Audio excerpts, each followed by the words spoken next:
德国一样。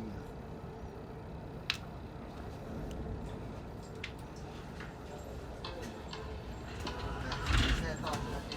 那个房东木。喂。这儿信号不好。我在这台中给。那走吧，哎。你而家行快啊，話經過講下面嘅地基有問題。今年这庄稼都散了。好了。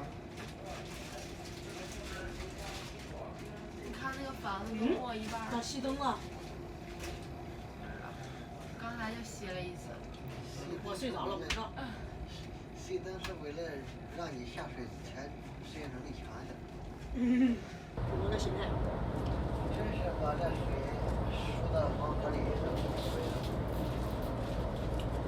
不是我那现在已经淹了。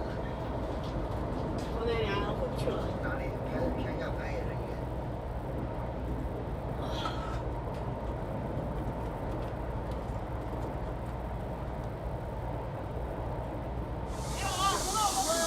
上不下到里边，下沟里边。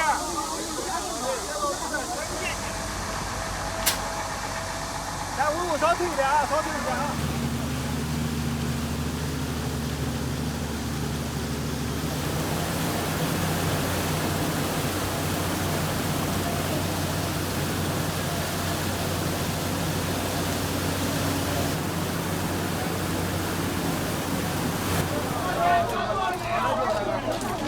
火车站起来了，走不着。